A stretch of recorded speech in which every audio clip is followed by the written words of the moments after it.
everyone.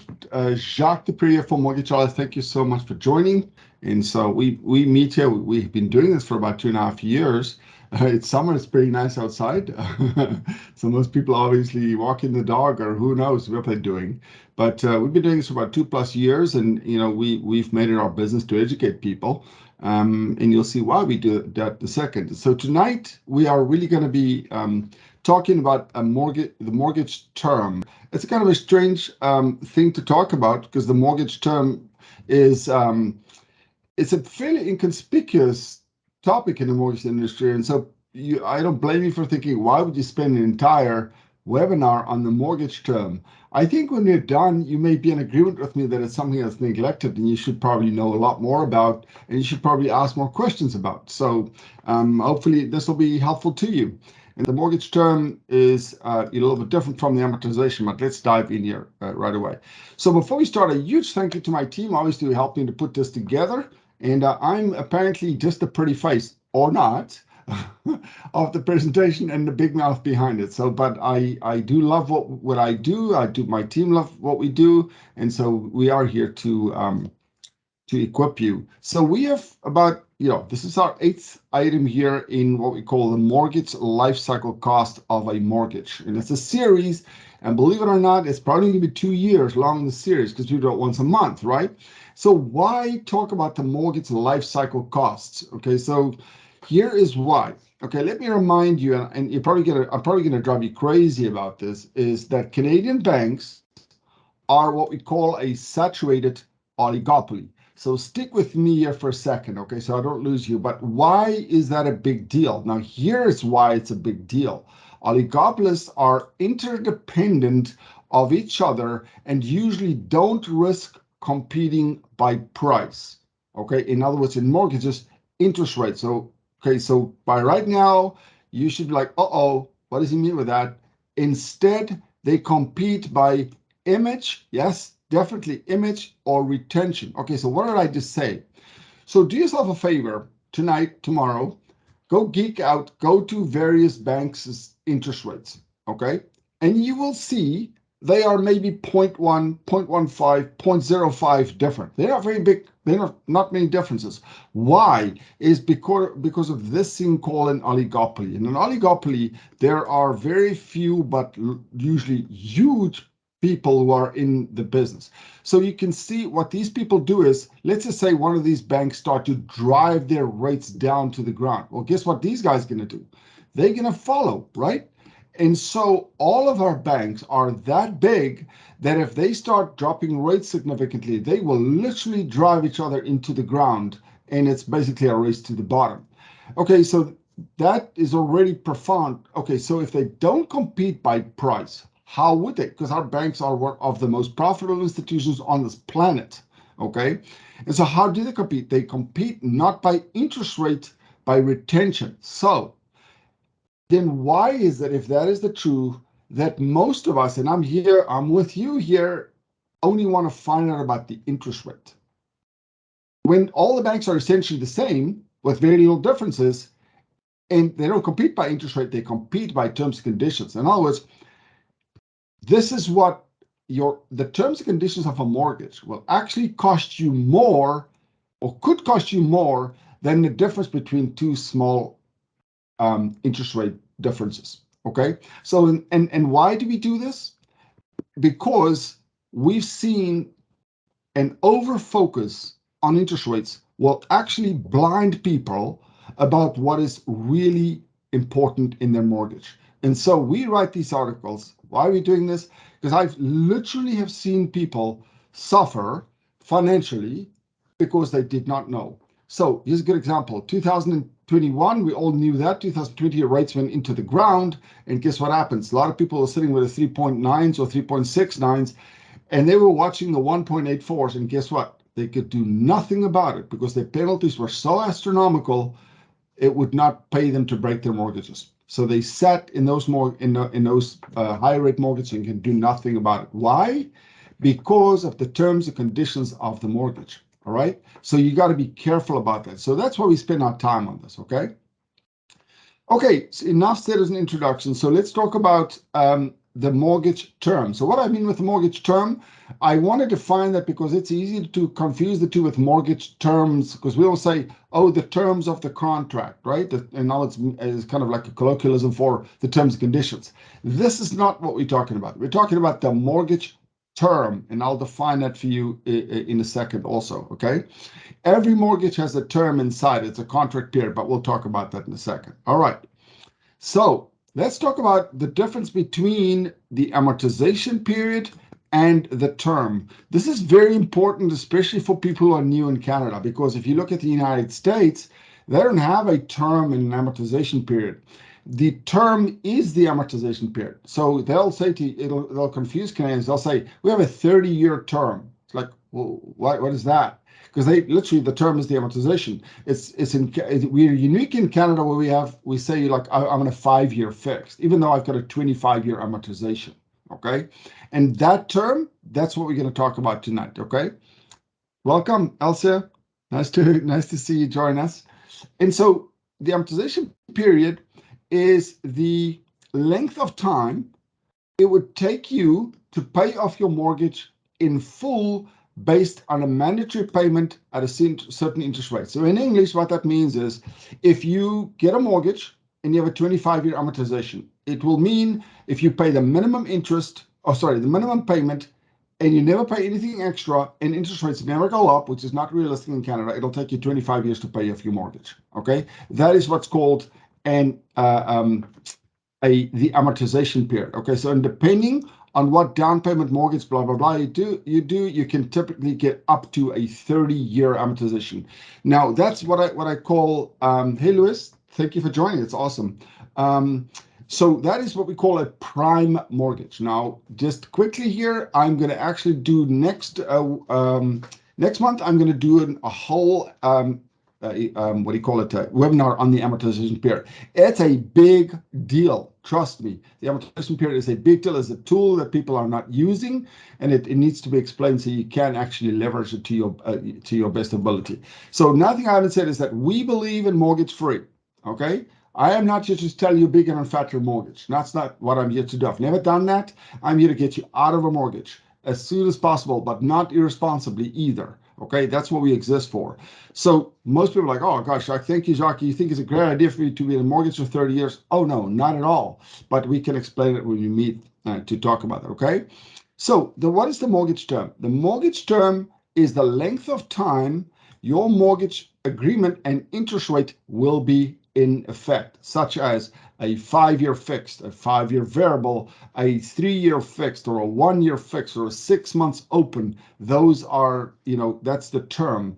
So unless it is your very last term, your mortgage is usually not paid in full, and you will need to renegotiate a new mortgage term at the end of your mortgage term, okay?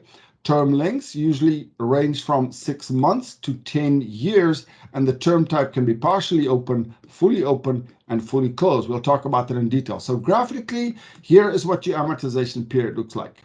Okay, let's just say you can go up to 25 years here. Your contract periods are inside here. So if this is a 5-year term, if you want to exit the mortgage during this time, you will incur a penalty. Okay, so we are talking about these little guys here, the terms. Okay, this is the amortization. All right. So the other thing to know in Canada, if you pay more than your minimum payment, okay, your minimum payment will remain the same, but your amortization will shrink. Okay, so it's not like if you pay the mortgage off quicker. So let's just say you got a mortgage, okay, $300,000 mortgage, and you decide to put $40,000 extra on the mortgage. Your payment will not become less. Your payment will remain the same. Your amortization will shrink. Okay, important to know, because a lot of people are like, well, Jacques, hold on, my mortgage is now, it was $300,000, now it's $260,000. Shouldn't my payment become less? No, we have blended interest payments in Canada. The payment remains the same, and the amortization becomes shorter. I will go into detail that next month also. Okay, so let's define a few more things about your mortgage. The maturity date, okay? This is all got to do with your mortgage term. We also call it the renewal date. So at the end of your mortgage term, let's just say it's 5 years, this is 0, you just moved into the house, everybody's happy, and in 5 years' time, well, now it's time to renew the mortgage. And so you cannot play dead because either the bank will put you into an open mortgage and it'll be a very high rate if they do that, or they will just lock you. You got to know your terms and conditions, lock you into a nasty term that you don't like either. Okay, so you do have to renew your mortgage at the end of the 5-year period, okay, or the whatever term period you have. Okay. Prepayment penalties, and this is where this comes in. Remember I said to you up here, I said if you exit your term, you're going to be paying a penalty. Now we kind of use it sloppily. We say call it a penalty. It's a prepayment penalty. It's actually not even a penalty. If you listen to my other webinars, you're not actually supposed to call it a penalty because under contract law, blah, blah, blah. But we kind of sloppily call it a penalty, okay? Because that certainly feels like one, right? If you pay a lot of money. I mean, penalties can vary like crazy, okay? I've seen $46,000 penalties on a mortgage it's not that irregular, okay? So when do you pay a penalty? If you exceed your prepayment privileges or you break your mortgage agreement, you may be subject to a prepayment penalty. Okay, so what does that mean? So let's just say you decide, well, I can increase my payments by 20%, okay? But your rich granny gave you some money and say, hey, you can pay some more extra on the mortgage, and now you pay extra on mortgage, but you decide, no, you're going to put 30% down. Well, you will pay a penalty on the difference between the 30 and the 20%. You will pay a penalty on that difference, okay? Or you'll pay a penalty, for argument's sake, if your rate is 4.5%, and now all of a sudden rates go to 2.5%, and you want to get the lower interest rate. You will pay a penalty if you break your mortgage entirely, or you want to sell your house and buy a new one, and you don't have a portable mortgage.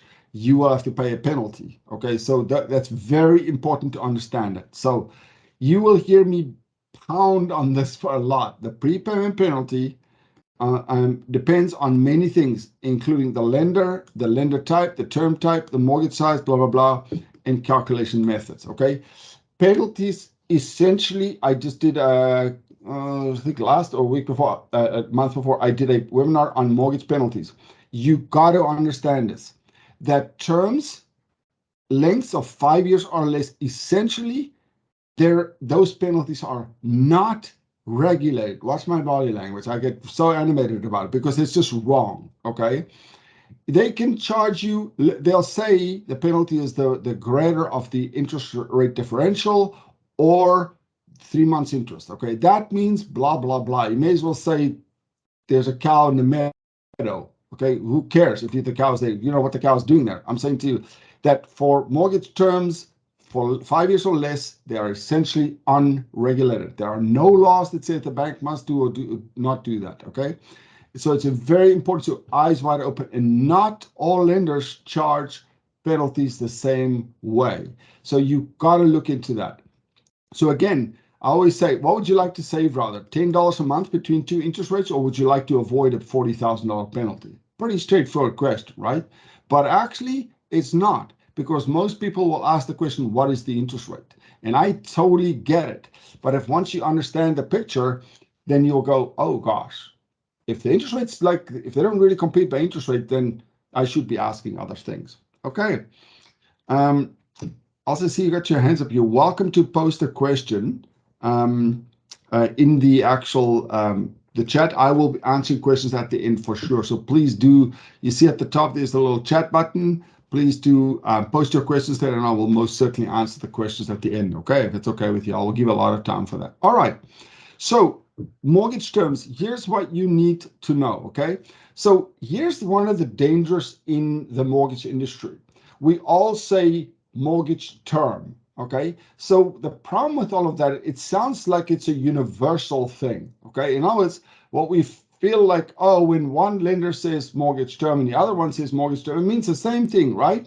No, they're not the same. Here's another one where people get caught very often, the prime rate. Have you heard about that one?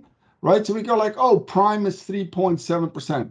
Be careful, that's not true, because there's nothing that forces the lender to have the same prime rate as the other one, right? And so banks often do this because we always think prime, right, is the same for everybody. So one lender will say prime minus 0.7. You're like, oh yeah, prime is 3.7 minus 0.7, the rate's 3%. Well, you don't know that because another lender's prime may be 3.85, right? I've seen this. It's happening right now with some banks, okay? So eyes wide open. Don't get caught by universal terms or what sounds like universal terms, okay? So each bank has its own sets of terms and conditions. Be very careful about that, right? So here's a few things that you need about your term. So first thing we're going to talk about is the term type. Why is that important? Because here's what you've probably been taught, okay? Oh, fixed is closed and variable is open. That's not true at all, okay? In fact, if you use the proper terminology and you went to your bank, they'll be like, what? No, because we are so caught in the industry, we're so caught in colloquialisms that it's become the norm, okay? So for argument's sake, partially open, we have partially open, which you probably never heard of before, fully open and fully closed. And this, I bet you misunderstood, or you've now been taught the difference, okay? And so let's look at this. So what you typically known, okay, as a closed mortgage is actually not a closed mortgage. It is partially open. So partially open mortgages are the most common and usually preferred for long-term mortgage. I'm buying a house, I'm going to pay it off in 25 years, you get what's called a partially open mortgage. They can have both fixed and variable rates, okay? And if you break the mortgage, you're going to pay a penalty. But you can get out the mortgage. You can pay a penalty, you can get out the mortgage, okay? That is what's called a partially open. So what I just said, you're probably like, well, there's nothing different about that. You're right. That is what's called a partially open mortgage. So you can break it, okay? What is a fully open mortgage? Fully open mortgages are essentially mortgages that you can pay out, you can break it without a penalty. Well, that sounds like heaven, right? The problem is they are always at significantly higher interest rates. Now, I'm not talking about lines of credit here, okay? Lines of credit, like secured lines of credit, are fully open, but they are variable and they're interest only. Now, lines of credit, or what we call HELOCs, are very careful. They are called demand loans. So what does that mean? A lender can at any time, with a certain amount of notice, it'll be in your agreement, it'll say, we call the loan. You know, it's, that $300,000 line of credit, well, we want you to pay back in 30 days. They can absolutely do that. They can say, well, you know, the $300,000 line of credit, you got a balance of $200,000. You need to turn that $200,000 into a mortgage in 30 days, or we call the loan. They can increase the rate mid the loan, okay? So I'm not talking about lines of credit here. I'm talking about mortgages, okay? A mortgage, the difference between a line of credit and a mortgage is a line of credit has a no amortization because it's interest only, okay? And often is readvanceable. You can take out, pay back, take out, pay back. A mortgage is not like that. A mortgage has an amortization period. In other words, it's 20 years, 25 years, 30 years, okay? And so those are very different. They behave very differently, okay?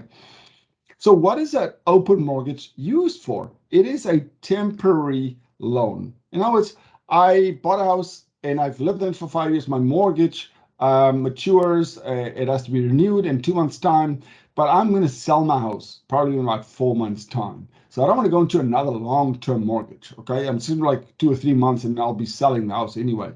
Well, the problem with that is when you get an open mortgage, in today's terms, you probably like 7.99. Okay, so the bank doesn't make it easy. They want you to get into a long-term mortgage, so they kind of like pressurize you with a slightly higher interest rate. But you know, unless you go like 6 months open, then you're going to start to lose. It's still better to take a short-term, in those circumstances, a short-term fully open mortgage. Okay, now here is the devil in the detail. So you have always thought a mortgage that you can break, pay the penalty and break is a closed mortgage. That is not. I want to put emphasis on the word fully. Now watch this. This is, in my opinion, downright wrong, okay? Other than upon a bona fide sale, okay, these mortgages can usually not be paid out at all prior to the term maturity date, even if the borrower is prepared to pay a penalty, okay? I'll go into the details in a second. Fully closed mortgage can have a fixed or variable interest rate, and the limitations are usually disguised by slightly lower interest rates. Here's my thing. 2 things I always tell my clients. Remember, there's no love in banking. It's not like, oh, come on, Jacques. We think you're such a nice guy. We'll give you a lower rate. No. Okay, there's very little love in banking. In the next thing I say, if it sounds too good to be true, It is probably too good to be true. Okay, so what they do is, I see this with fully closed mortgages, because that's why I warn against oligopolies, because we only ask the interest rate question. And so they were like, oh, that's 0.05% lower than the other. I'll take this one. Well, the other problem is 99% of people do not read the terms and conditions. And so then here's what happens when you got a closed mortgage. Okay, a good example, you buy a house and you take the mortgage, you kind of didn't pay attention, and it's a fully closed mortgage. In 3 months' time, you go, you know what?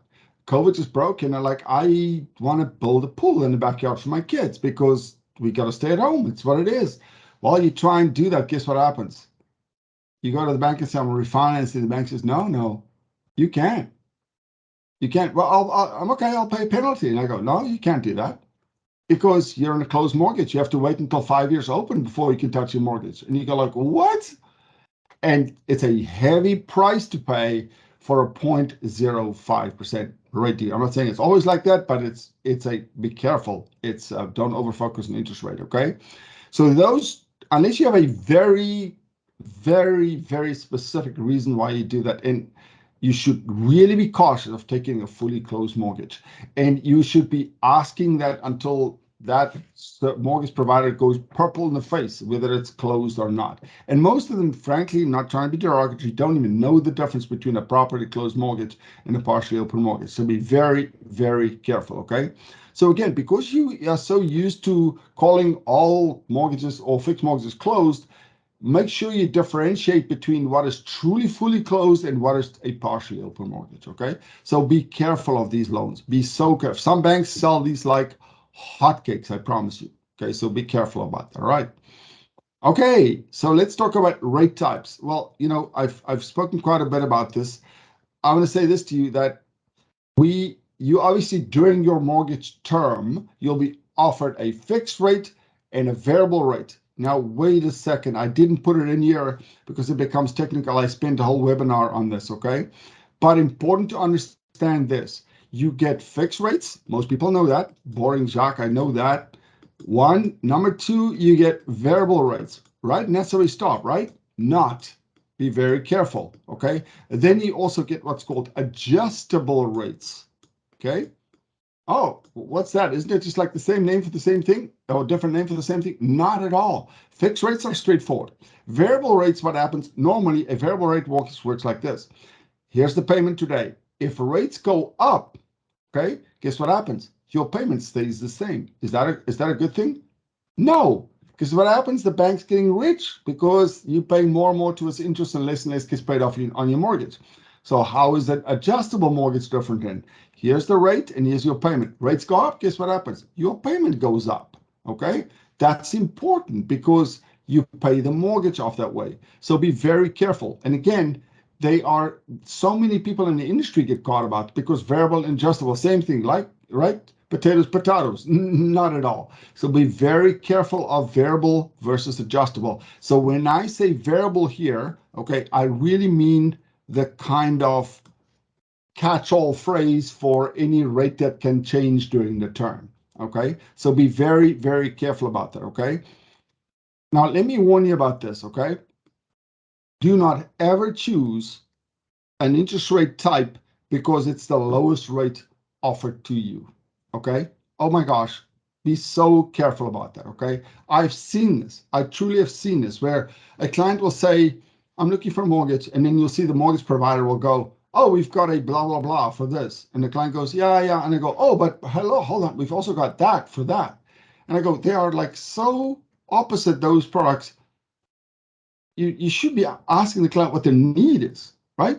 And then you offer a solution based on what their need is, not what will get you the deal. Like, that doesn't work, but it happens like this all the time in the industry. Okay, so never choose, and never is a big word, I understand, but never choose a term or a rate type just because it's the lowest rate offered to you. I mean, this couldn't be more, applicable today with inflation like it is. You got to be so careful when you do that, okay? So, you want to look at the following when you pick a rate type. You definitely want to be looking at market trends, okay? Look at where the trends are going. What is the market doing at this time? You'll see at the end of the actual, if you wait until the end, I'm going to actually give you a market update, current where interest rates are sitting and what the market's doing. Of course, I'm not an economist, but I'm going to tell you what, just from a anecdotal and a mortgage broker point of view, I'll tell you what the markets are doing. So again, watch the market, familiarize yourself. I'll show you 3 sites you can have a look at just to get a sense of where rates are at least going, okay? And here's what you got to be careful, okay? If a broker or a bank offers you a product, make sure that is not what they're incentivized to offer you, okay? I always say if a bank sells you a product like hotcakes, you should probably be careful of that product because it makes them profit, not you, okay? So be very careful, okay? So ask why it's being offered to you. If a rate is being offered to you or a term or anything's being offered to you without understanding your needs, then you should be absolutely careful because it is literally the rate that will get that person the deal. Okay, so be very careful about that. Okay, that's one thing. Number 2, and by the way, if your broker or your mortgage provider is not meeting with you and going through what the market's doing at that time, you should be absolutely careful because what are they basing the advice on, right? You should be equipped, not based on what they think you should have, right? So it's important that. The other thing I see a lot of people do is they literally create risk where there is little risk for limited gain. Okay, so for argument's sake, I always guess somebody is like $90,000 left on their mortgage, okay? And they go, gosh, let me think now, should I risk taking this rate over that rate? And I go, why would you do that? Just pay the mortgage off in 5 years. You know, whether you take this rate or that rate, you're probably going to save like $1,000. So why would you create risk that would create a lot more mess than $1,000 you may spend more? Just get the job done. So don't create risk where there is little risk and absolutely very little room for gain. Okay, so just kind of look at your risk profile and stay true to yourself. Okay, I've seen people come to me who are very risky in business and in their careers.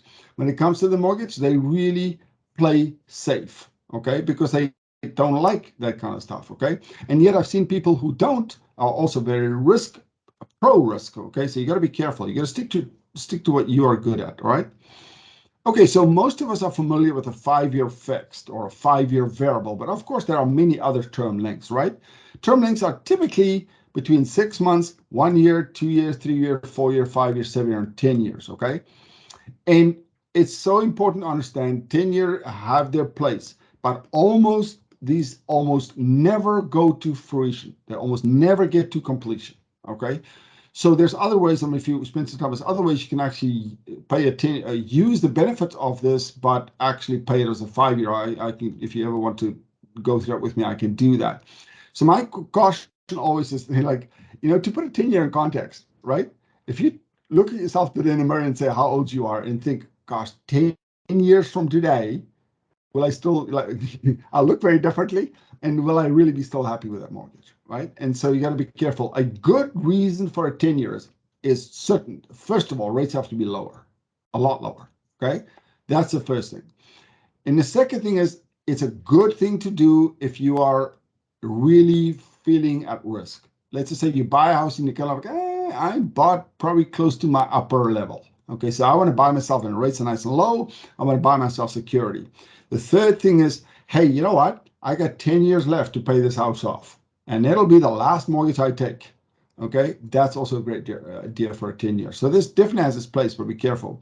Now, variable typically only come in 3 and 5 year terms. Okay, or variable. Remember, when I say variable, I mean adjustable and variable, right? Changing rates. Okay, so this is what they come in term length. So how do you choose a term length? Here's what I say to my clients. You should consider this. When rates are lower, go longer. Okay, so if rates are 20%, they are not, don't worry. Don't go for a 5-year fixed. That would be ridiculous, right? Go for a shorter term. When rates are 1.84, not a good idea to for a 1-year term, right? Go longer, because that's when you want to take advantage of it. So be careful about it. And so What you also be careful is this is what banks do, right? Remember I said to you, be careful of people who sell you a rate just to get the deal. So what banks do is they'll say, let's just say 5-year fix is very, positive and aggressive. They'll offer you a 4-year fix for 0.1% less. Okay, they're like, oh, that's a great idea. Don't be fooled by that. Okay, I mean, you have to evaluate it, but don't be fooled by it. Why? Because what the bank typically does is they'll go, oh, I'll give them 0.1% lower right now, but in that last year, let's just say you would have had 5, but now they give you a 4. That last year, they probably predict that rates will go up and they'll make their profit back in that last year. Okay, so don't be fooled by that. You look at the trends and see where things are going, and certainly if you have a good mortgage broker, they should advise you accordingly. Okay, so these are 2 fairly trustworthy things to use. Now, sometimes something comes to me and they got themselves into a bit of credit troubles.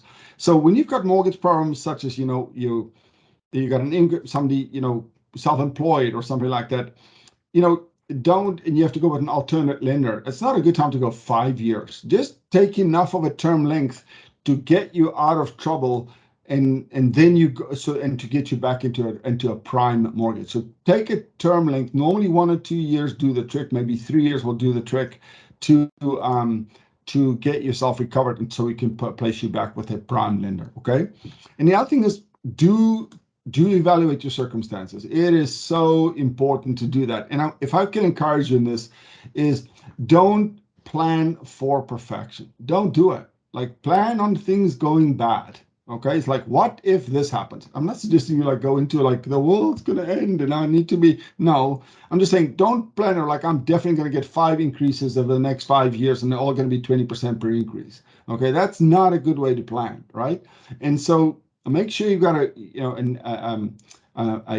rainy day fund and stuff like that. So make sure you're honest with yourself and plan the term type. So if rates are low, don't try and be aggressive and I'm going to take 1 year because it's 0.1, when maybe your family is growing, that's probably not a good idea to do that. Okay.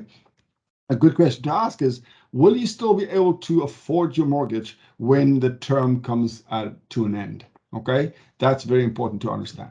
Okay, all right. So, of all the life cycle costs in the mortgage, by far, we've talked quite a bit about it, the most ominous of all of them is mortgage penalties.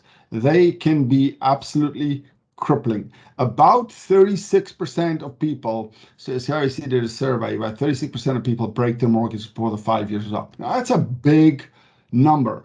To put that in context, I always go, if there was a 36% chance that every time I drive in the QEW, I'd get into a devastating accident, do you think I'd drive there without insurance? I don't think so. Okay. Or if somebody said to you, oh, if you travel to this country, there's a 36% chance that you will be attacked and seriously injured, would you go to that country?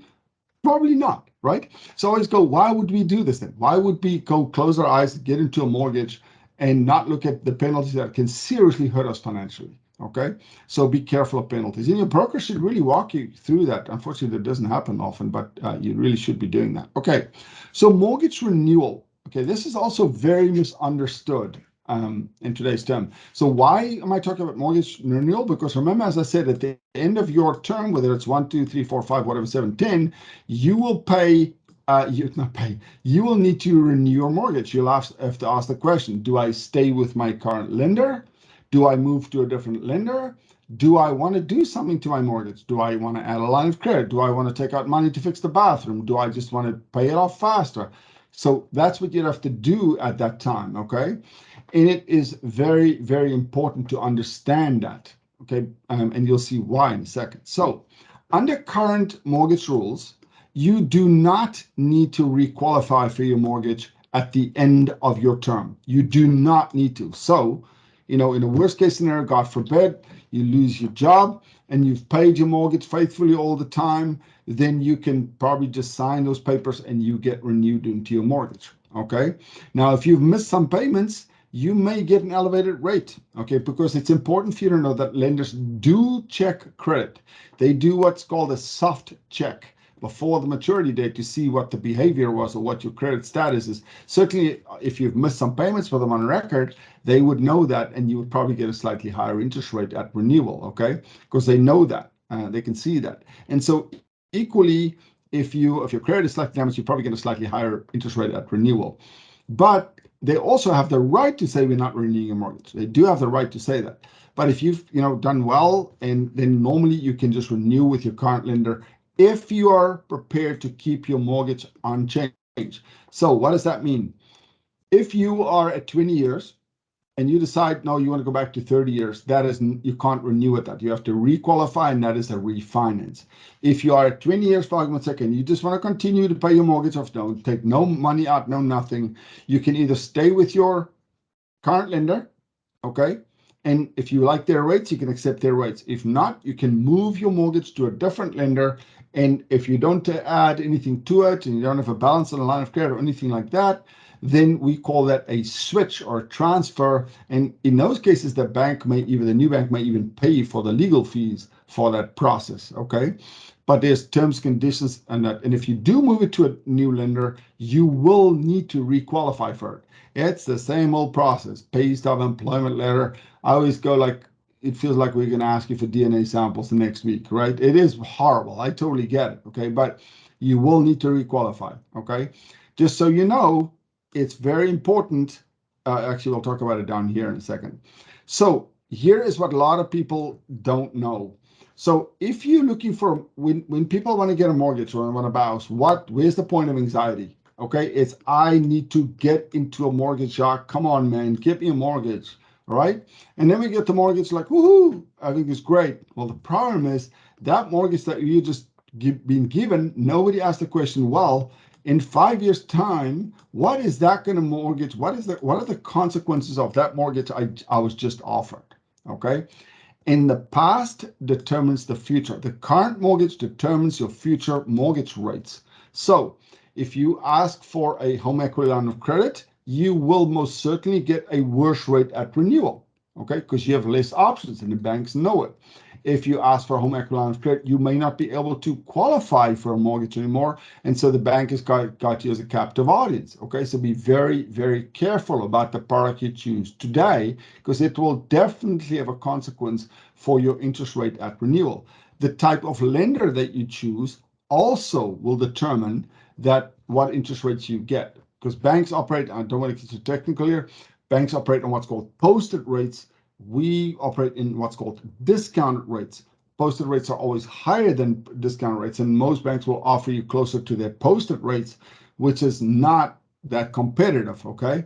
You want to have a lender with a very high retention rate, meaning that they come out of the gate with a competitive rate and they give you 90 days to decide. I am frankly so sick and tired of banks like, oh, we got a renewal rate for you, but you sign within 2 days, so you lose it. What is that all about? Okay, and I get the scarcity thing, and that's how you get people to commit. I get all of this stuff, but gosh, man, give me a break, right?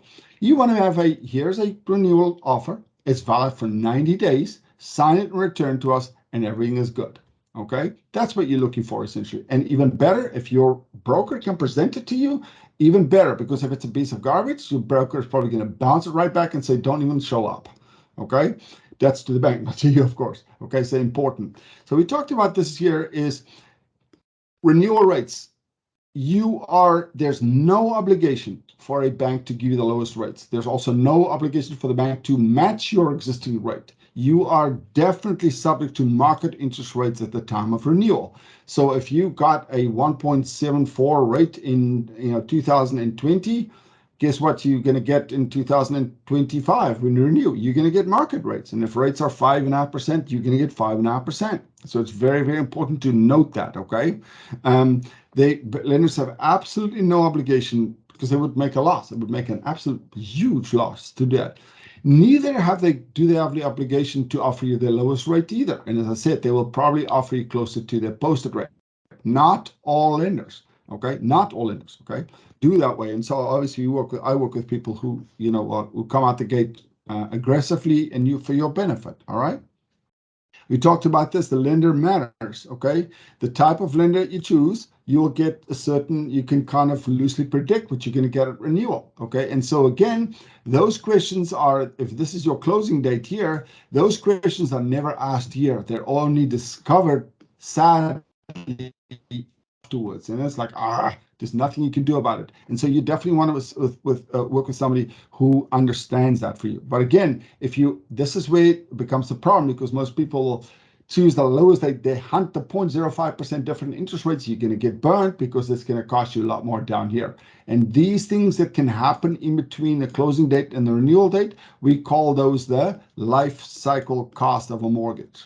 Okay, so be careful of those there. Okay, the renewal terms and conditions. Oh, I can't spend more time.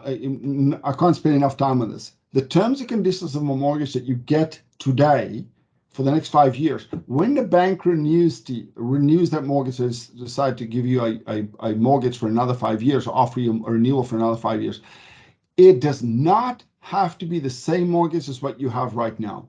And so for us, you kind of like, oh, I bought, a beer from the LCBO. It was whatever the beer was, Corona. And when I buy another Corona tomorrow, I'm expecting that nobody's going to mess with my Corona. It's going to be the same Corona.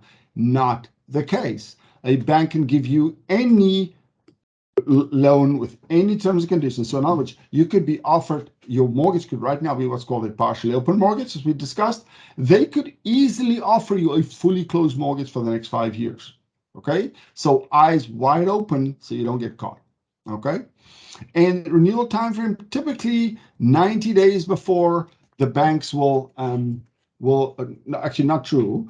We will certainly get you a renewal agreement. Okay, but I've got situations right now where a client is 2 weeks from renewal date and their existing lender will not release the renewal agreement so that the client can review and make a decision, which is just wrong. Some of the banks will actually not release the existing mortgage until they've actually, quote unquote, forced the client to come into the branch so they can meet with them first. Like that is absolutely absurd. Can you imagine you trying to switch from a Samsung to an Apple phone, and Apple will not release your phone, or Samsung will not release your phone, or Rogers won't release your phone until you've met with them? You'd be like, are you guys crazy? And it happens. Okay, so be careful about that.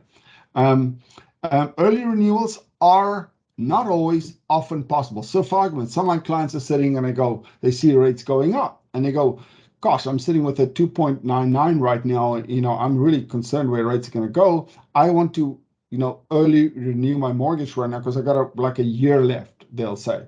And so what we do is then we can negotiate an early renewal for them. They do pay a penalty, okay?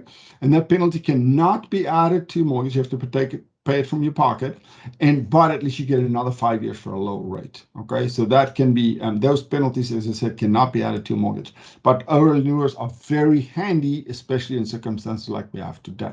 Okay, so honestly, this is what we're here to explain these things to you so you can understand, so you don't fall into a trap about them. And so we meet, many of the people on this actual meeting are some of my clients, and so we meet with our clients all individually, and we go through the options with you, so make sure you understand them. I always say it's impossible to go through every single comma and full stop and period and whatever in every mortgage with you. It's impossible, right?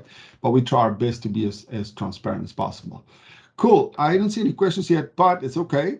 We will go through the market, where the market conditions are at right now. So first, I'm going to talk to you about the bond yields. Why are these important? Because these cover fixed rates. So I want to differentiate. I'm quite passionate about this. So you'll see, just going to quickly look at the dates here. We'll get back to this in a second. See here, there's the next Bank of Canada. Oh, it's not here. It's in July. I think here we go. See? On the 13th of July, 2022, so it's coming up in a few days, 2 weeks' time, the Bank of Canada will make another rate announcement, okay? So, and I'll say, oh, by the way, rates are going to go up. So what do people think? And again, the banks don't educate and stuff, no wonder people don't understand it, is those rates that the government refers to there are not fixed rates, okay? When we say rates are going to go up by 0.5%, they are not fixed rates. They may affect fixed rates loosely, but the fixed rate move all the time. It's the market. Look here, it's government bonds. Okay, so it moves all the time. And so when they say rates go up and the Bank of Canada moves rates, it does not move fixed rates. It moves the overnight rate, which affects variable rates. So this is a bond yield. These are not a fixed rate. There's no such thing as a fixed mortgage like fund. Okay, it's based on bond yields, but it kind of mirrors what fixed rates will do. Okay, so watch here at the bottom here. This is COVID, the first time. Okay, this is second wave COVID. This is Omicron, and this is literally inflation. Okay, it's running. Okay, it is definitely running. Here we were sitting with mortgage rates of 1.84, 1.6 sometimes, 5-year fixed, believe it or not. Okay, and so that's back then people said, oh, always take variable because variable is always lower than fixed. I warned, nope, it is not. Okay, so if you took a 5-year fix, you are in heaven right now. Okay, and so that's a good thing for you. And so we'll talk about this. So bond yields, you can see this upward force, and I'll share some rates with you, actual rate in a second. So definitely it's running. It is definitely running. Okay, it's calmed down a little bit, but you can see we had like, I think 3 or 4 fixed rate increases in 1 week. Never seen that before. Okay, and I'm going to kind of like give some perspectives because so often the press makes money out of telling you that the sky is falling. Okay, and we'll talk about that in a second. Okay, so let's talk about what is this all about. Okay, why is the Bank of Canada raising rates? I'm not an economist. I'm not trying to give you economic advice here. I'm just saying to you, this is Canadian inflation right now. So January of 2021, we were literally sitting at 1% inflation. Now, I'm from South Africa originally, or Namibia actually. And so if you said to a Namibian, hey, inflation is 7.7%, they go, really? Can I have 2? Okay, they'd be like, oh my gosh, that's amazing. Okay, but for Canadians, and rightfully so, we go like, that's not cool. Somebody better do something about this garbage here. Okay, and so we don't like this, and you can see it kind of calmed down in April. May was not good, and who knows what June's going to look like. Okay, so what the government's trying to do is when it partially, again, I'm not an economist, when it raises its rates, the Bank of Canada, when it raises its rates, it is to try and force this monkey down. Okay, so we can back lower. Otherwise, if you try to buy a car these days, oh my gosh, there are cars that are selling for 100,000. Like used cars are selling for the same price as brand new cars. In some cases, even more than brand new cars. Okay, it's nuts. Okay, and it's calming down, thankfully, right? So that's the rates are raising to calm this down. All right, so let's look at variable rates. Okay. The last time the Bank of Canada met was in 1 June 2022. It raised rates by 0.5%. So give you a perspective here, okay? In February 2022, in March, the government raised its rates by 0.25%. So let me just explain here, first of all. Normally what happens is the following. You have 0 here, then you get your overnight rate. This is not, let me delete that. Let me erase that, okay? So you take this, and then the Bank of Canada's overnight rate. That's the rate the banks lend money to each other, okay? And then what happens, the lender, individual bank, will add its own, so what we call this, they call it the policy rate here, or the overnight rate. So let me call it the overnight rate, okay? And then each bank adds its own profit, okay? And this whole thing here is called the prime rate. Okay. Now there's no obligation for the bank to raise, for each individual bank to raise its prime rate as the Bank of Canada raises or lowers its overnight rate, but they typically, something on the upwards, they'll grab the profit. Now again, as I said to you, so in today's terms, this is 1.5%. So when a bank says its prime rate is 3.7%, you can see there the difference is 2.2%, so its profit is 2.2%. Now, profit's not just profit, it is obviously to cover its cost of lending and stuff like that. So this is the prime. So when a bank says my rate is prime minus 0.9%, you take the 3.7, you minus 0.9, and then you get a rate of 2.8%. Okay, that's how it works. So if the Bank of Canada moves its overnight rate, then it will move the variable rate, okay, as I explained there. Okay, so now the next meeting is on the 13th of July. What's going to happen? We are not supposed to speculate, but I have certainly heard in some cases they think there'll be a 0.5% increase. The United States Fed just raised by 0.75%. That is unheard of. Even in the worst of COVID, we didn't drop at 0.75 at a time. Okay, so in other words, you can imagine there's obviously some concerns or some reality to it that on the 13th of July, the Bank of Canada, will also raise its overnight rate by 0.75. We are not independent of the United States. We're very, very close to them. So if they do something, we kind of mirror what they do. Okay, so in other words, that should give you caution when you talk about a variable rate. But you may do your math, and certainly when I meet with my clients, I will go through this with my clients to explain the options to them, and they can make their own decisions, okay? We can never decide for you, and I will not decide for you because you're an intelligent person. You can make your own, but I'll give you the information so you can make those decisions yourself, okay? So those are variable rates, okay? And we talked about here inflation. Okay, so let's talk about some real rates here right now. So this is where 5-year fixed rates are sitting right now. Okay, 5.04% and 5.34%. That's where they typically, between those two, that's where 5-year fixed rates are sitting, okay? Now you can see the 5-year variable, and again, when I refer to variable, careful, I mean variable and adjustable, right? I'm kind of generically speaking about them. So the prime rate, not always, normally, usually is 3.7%. So you can get a 5-year variable for prime minus 0.9, that's 2.8%, right? And so you look at the difference between 2.8%, right, and 5.04, for argument's sake.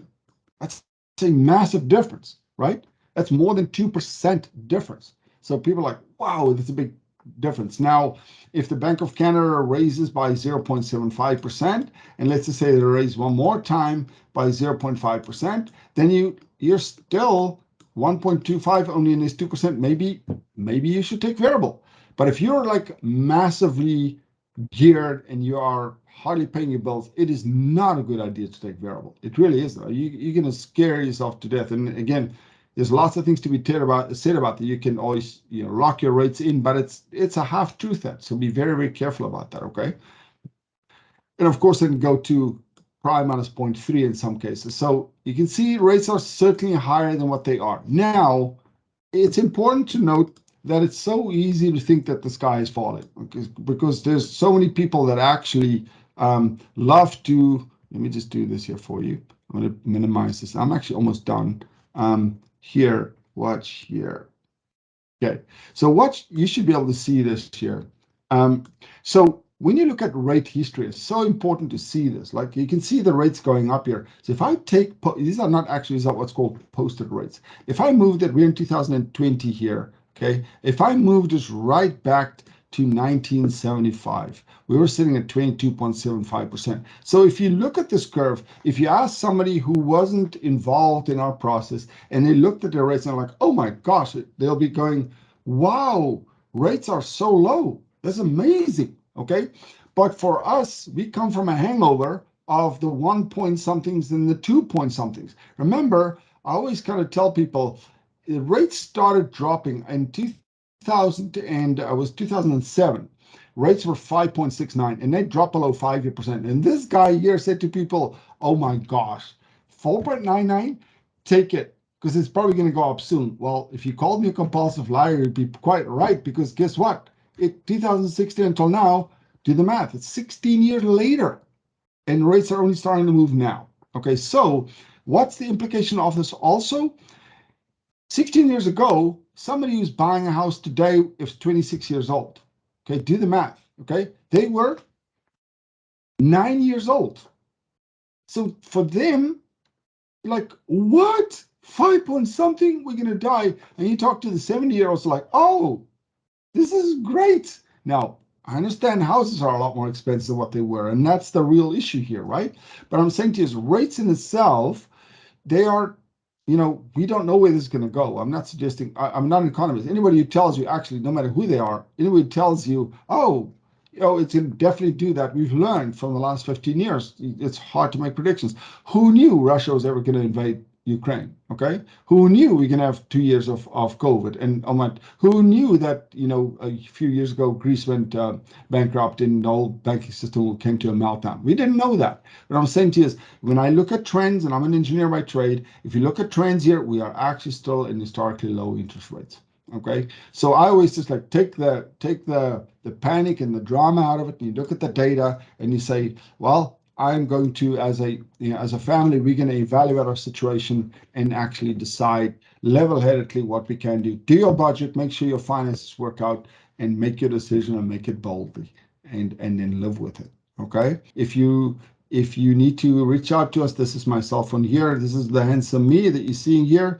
And we have a direct text number as well. That's obviously not our address. We're fully virtual. We've been virtual since 2015. Actually, we've been fully virtual in 2019. So virtual is not a new thing for us. These are our website. Follow us on Facebook, all those places you can see there. We are delighted to chat with you there. Thank you. Also, be a pleasure. Reach out to us. It'll be a pleasure to help you with your needs there. All right, guys. Thank you so much. Have a great night. Chat later. Bye-bye for now.